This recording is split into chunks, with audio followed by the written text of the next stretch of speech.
Hi, you're listening to Mindful Mutterings Goes Travelling, the mindfulness-based travel podcast for all of us adventurers who love to go travelling, love to live in the present moment and want to make life a more enriching experience. Thanks for listening. Hi, thanks for joining me and welcome to my trip to Krakow, Poland. So after a lovely short flight, we arrived at Krakow airport and really quickly through, really well organised, and ordered an Uber, which turned up really quickly. So really great start to our trip. We use Uber a lot when we're travelling because I think we can follow the whole process on the app and then there's no confusion about where we want to go. And we know that we've been understood because, you know, obviously we don't speak all the languages of the places that we want to go to. And also because I like to problem solve our travelling as much as I can in advance so that I can minimise any stress and have solutions in place just in case things don't go to plan. So essentially what I'll do is I'll have checked out the best way to get around the country, where I can get gluten-free food from, because that is always an issue for me being a celiac. And I will have booked a reservation at a couple of restaurants. I will have booked trips and tours ahead of our visit there so that we know what we're doing and that we are managing to get everything that we want to do fitted in. I'll have worked out how to get to the pickup points and how we can make the best of our time away. I might have learned a couple of phrases just to be polite, and I will have made sure that I know of any things that are considered offensive or rude so that obviously we can avoid doing them or saying them, and make sure that we're dressed suitably if we're going to anywhere where that might be an issue. I'll also have made a list of the most traditional foods and drinks so that we can try as many of them as we can possibly squeeze in. I do all this because it then frees up headspace while we're away so that we can stay mindful and present, and that ensures that we get the absolute most from our experiences.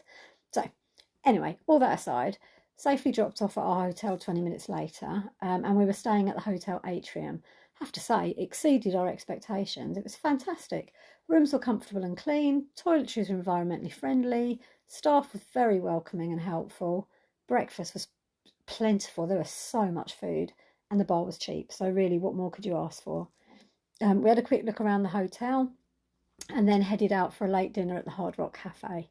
So according to Google Maps, it was a short 15-minute walk away from the hotel, and as we headed off, absolutely thrilled to find out that we were surrounded by the most beautiful tall medieval buildings set in just stunning wide streets. The architecture is fabulous and you feel like you're walking through an old chocolate box, you know, the ones that you used to get with all the naff pictures on, but I mean, it just was beautiful where we were. And it was also very noticeable how calm it was. And despite it being quite chilly, no one was rushing, all felt very welcoming and relaxed.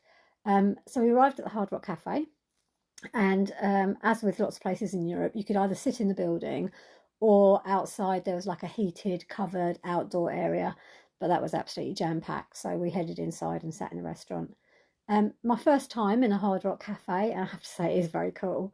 We had a lovely meal. Gluten-free was absolutely no problem. Had a good wander round looking at all the memorabilia and then, of course, the shop.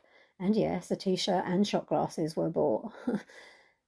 After dinner, we explored the main square, enjoying the Friday night vibes, and then headed off to find a bar to try out the local vodka. So we found this quirky little bar. We're quite excited. Very excitedly ordered the artisan potato vodka. Came in beautiful little sherry-type glasses, and we excitedly toasted each other and took a sip. God almighty, it was bloody awful. It was absolutely awful. We like vodka. And we have tried loads, but I have to say that we have never had anything quite so rank. However, not wishing to cause offence, because we definitely wouldn't want to do that, and especially as the owner was naturally very proud of his product and was eager to know our reaction, we looked for something honest that we could say, and what we came up with was that we had never tried anything like it before. This was clearly the response that he'd hoped for, as he quickly returned with a brew made by his dad from pears. Bracing ourselves, we sipped the new potion, which was actually really nice. So we declined a second shot of vodka and made our way back to the hotel, walking through a park, which we later found out runs all the way around Krakow in a big circle, which means that everyone has really easy access to green space. So maybe that's why everyone's so calm. We had a reasonably early start the next day. Went down to check out the breakfast, which was fab, very generous, and included in the cost of our room, which was even better. And feeling full and suitably caffeinated, we set off for our tour of the Schindler Factory Museum. We'd opted to walk there so that we could see a bit more of the city, and we wrapped up warmly, although it wasn't really cold, but the wind definitely had a bit of a bite. It's really, really easy to walk around Krakow, or Krakow as it's called out there. And because the streets are so wide, cycle paths and pedestrian walkways are really clearly marked. It feels very safe. And like I say, everything just seems very relaxed and calm. And we walked past more beautiful buildings. We found some quirky little shops and coffee houses.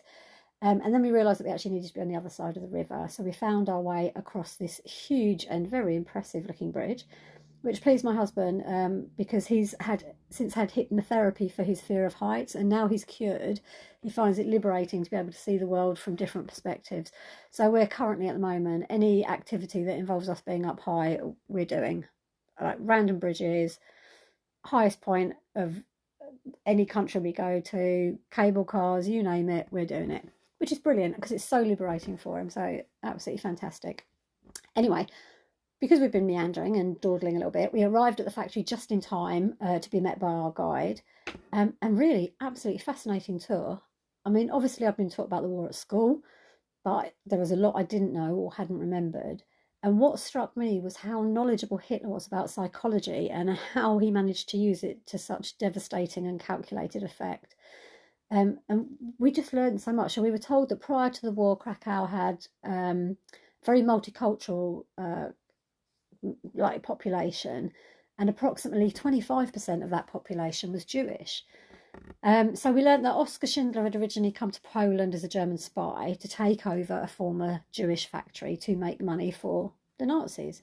He then changed his way of thinking and became a friend to the Jews and his staff, consequently saving lots of people.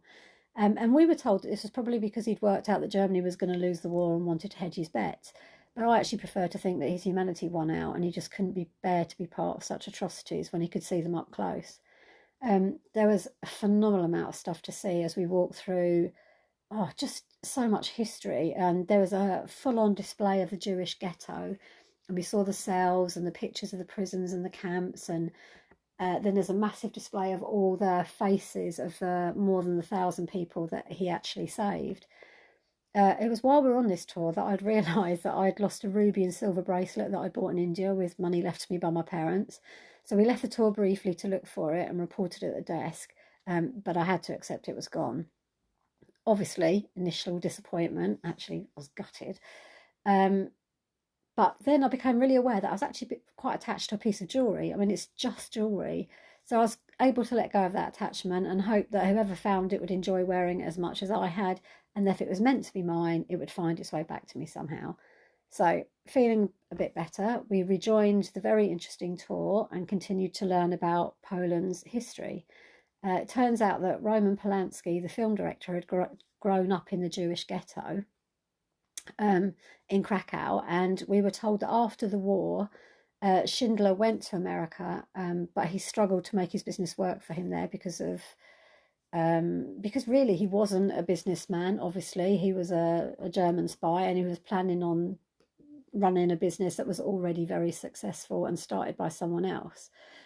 But when he died in America, he was given the honour of being buried on the side of Mount Zion in Jerusalem because of what he managed to do for the Jewish community. We also learned that Poland had been occupied several times, and as a result, or I don't know if it's a result, but you get the feeling that they seem to be incredibly resilient, and they also don't appear to be particularly bitter or harbour any hatred. And we spoke to quite a lot of people, and everyone just seemed to be very proud of their personal history and focusing on celebrating their successes rather than the oppression that they'd all faced. We finished the tour, which I would highly recommend. And as you come to the end, you walk through some amazing art installations which focus on hope and the future, which is a really nice way to finish a tour that is a little bit harrowing, really. I think just it's staring you in the face just how awful it was. And when you're looking at these tiny little living spaces and you're aware of how privileged we really are, and we're very lucky that we've never had to live through war or oppression like that. And it really brings it home when you see these just awful conditions that people were there. And when you read the signage with people being banned from learning and people being banned from gathering, and you get an idea of just what a hideous time it must have been. So it's really nice to come out to a bit of hope at the end of it.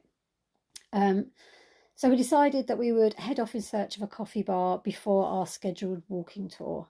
And everywhere you go, there are just so many bakeries around, like every corner. Well, there's probably 3 or 4 on most streets that we walk down. And they are huge, absolutely huge pastries. And luckily, I managed to find a gluten-free bakery that we were going to try out the following day. So we headed off into town to find the meeting point for our walking tour.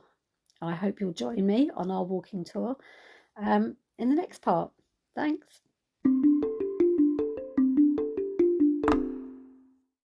Okay, welcome back. So we found our guide, or we had our meeting place, and we met our guide, who immediately explained that Krakow is one of the largest towns in Poland. It used to be the capital city and is known for its preserved buildings and UNESCO sites. It's also famed as a centre for education in a similar way to our Oxford and Cambridge. And he went on to explain about the occupation by the Russians, the attempted occupation by the Turks, and of course the Nazi occupation during the war. He explained about their communist state, which lasted until the 80s when Lech Wałęsa began the Cultural Revolution, and how the Roman Catholic Church had been very popular then and supported Wałęsa's toppling of the communist regime. He also told us that most of the statues that they had around the town that we were about to see needed to be rebuilt over the years, as they had been damaged or destroyed by Poland's oppressors purely to make a point. So our first stop was a contemporary building covered in bricks that move. And they move with the seasons so that they can either act as ventilation to keep the building cool or protection against the harsh weather. And inside there are 3 beautiful stained glass windows. I really like glass. You know, I've done glass workshops, I've done blowing glass, I've fused glass, I've done stained glass. I just think it's the most beautiful medium. And these windows were just stunning. And they look like modern art, but they were actually created in 1890. But at the time, they were considered way too progressive for a church and were banned. But what is even more cool is that underneath the windows, there's a model been made of the window for blind people so that they can read the picture. And they've even managed to describe the colour and texture through the model. I don't really know how that works. I'm assuming that the texture and the colour only works for people who haven't been blind from birth. But I don't really know enough to understand it. But I just thought, what a brilliant way of bringing art to everybody. And then outside the building in Mary Magdalena Square, there's a model of the town for blind people too, so they can feel where all the buildings are in relation to everything. It's just fantastic, and it's not that difficult, so I don't know why other places don't do it. From there we went to the Franciscan monastery, and you're going to have to apologise in advance for the pronunciation, but this is where Święty Stanislaw was a bishop hundreds of years ago. But he was who the stained glass in the contemporary building was made for.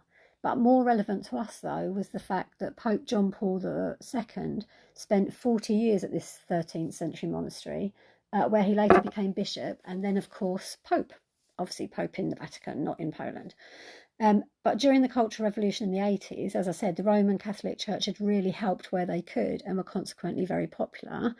And Pope John Paul was an exceptionally popular pope, or he seemed to be exceptionally popular everywhere, for those that remember him in his Pope-mobile.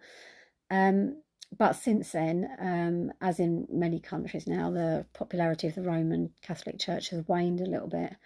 But the art is absolutely stunning in this monastery. It's just amazing, absolutely amazing. And there is a portrait of Pope John Paul II. And another incredible piece of stained glass. Well, there's lots of beautiful stained glass. It's a monastery. But there is this most incredible one that represents God and the 4 elements as he created the world. But what makes this piece even more relevant to the Poles is that the face of God is actually the face of a Polish hero who's credited with giving them independence. But you're looking up at this piece of stained glass at this window, which is just phenomenal. And, you know, it's a church, so it's a huge piece of glass. and yet it looks like something that could be produced now. Like, it's so contemporary in the way it looks, and the way that they've managed to bring the image to life and give it so much fluidity, and it's just amazing. It was worth a visit on its own. I was really pleased that we saw that. From here, we went back past the Palace of the Bishops and into the park that I told you about that runs around the town. And what's really cool there is that on many of the park benches, and there are loads of benches, there's a QR code, and you can scan the QR code and it tells you about a famous Polish writer, a poet, a scientist, or author. And it's just a brilliant way of keeping people informed of, or I think more bringing Polish history to life instead of what everyone knows them for. And also a way of just educating people on how culturally rich Poland is. And then as we were walking further on, there's a statue of Stefan Banach. I probably haven't pronounced that right either. But he is credited as one of the most influential mathematicians of all time. And he, Marie Curie, and Copernicus are thought to have been, or are now known as, the best Polish scientists to have lived so far. There's also loads of trees in the park. It is a really beautiful space. But we were told that during a big storm, this massive tree came down. But instead of removing it, the park authorities left it where it fell to remind people that nothing lasts forever, and that from misfortune, new opportunities can arise. And it's now a thriving ecostructure, and you can see all like new plants growing around it, and obviously the bugs and the animals that live in it. And I just felt this to be a perfect analogy for the mindset of the Polish people, and of course it's mindfulness personified. So I just loved it. I just found it all beautiful. We also learned that Krakow has the second cleanest water in Europe, although this is not always the case. Originally, they drank from a well which was near the cemetery. Yuck. But obviously people kept getting ill. I think decomposing bodies might have had something to do with that. And ultimately dying. So eventually a new water system was developed and was very successful in providing clean drinking water until yet another invasion, this time by the Swedish army in 1650, who destroyed it. And it was a good few years before it was fully rebuilt and working again. So we went past there, we passed St Michael's Church, which had been used as a prison for the Nazi criminals, including Amon Goth, who was the exterminator that we'd learned about in the morning at the Schindler factory. So that was quite interesting to kind of tie the two tours together. And then we made our way to the castle and the cathedral on the hill, and it was there that we learned that at the moment they're upgrading roads in Poland. And so far, they found over 15 million artifacts in the last 20 years, which they're now trying to find places for where they can display them for the public to see. But yeah, so culturally rich, and yet I've not really been aware of that. I mean, obviously we all know we know about Poland from the war and everything, but I was never really aware of just how rich culture it is and how beautiful it is. And it's a stunning, amazing place. I absolutely loved it. Anyway, so we got to the castle. It's called a Warwell Castle and a Warwell Cathedral. I might also be pronouncing that wrong. But they sit on top of the hill with absolutely spectacular views of Krakow. And then housed in the cathedral is the Tomb of the Kings. And it's just a little bit of a mishmash because both of the buildings are a mix of architectural styles from the last 10 centuries.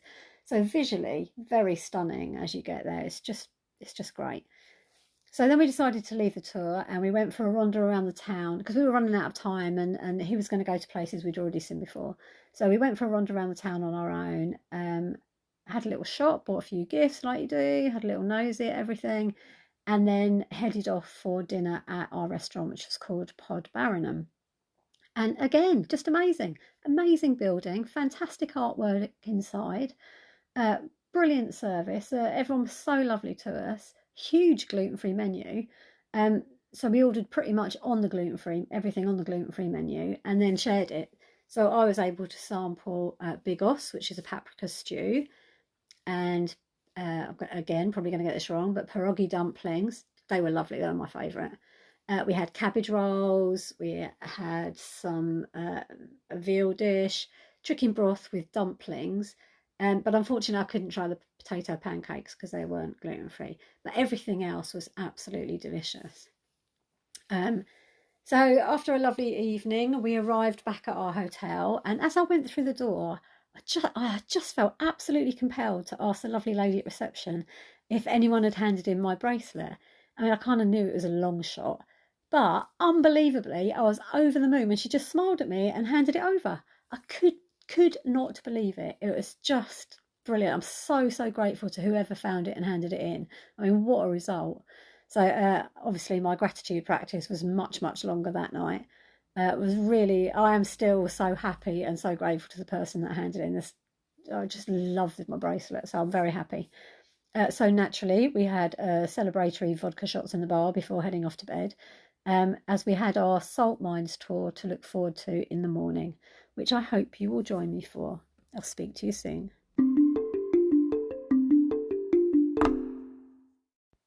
Hi, thanks for joining me. So, after another lovely breakfast and checking that my bracelet was properly done up, we headed off to the meeting place in town to get a coach to the salt mines.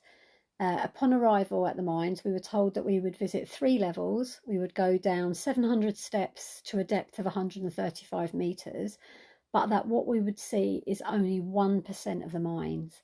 They are huge. And I didn't really know what to expect from this trip, but it sure as hell wasn't what we got. I was expecting kind of like, a dull, like you see on the films, a mine with like a little lift, and I just thought it'd be like loads of tunnels. But oh my goodness, this place is just phenomenal.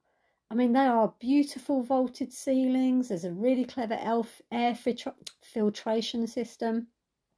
Salt sculptures. I mean, just everywhere you go, just the most incredible sculptures with such detail. 3 man-made lakes, a church, and the most Harry Potter-esque chapel dedicated to St Kinga, who was the patron saint of miners. I mean, just amazing. And that's just in 1% of the mine.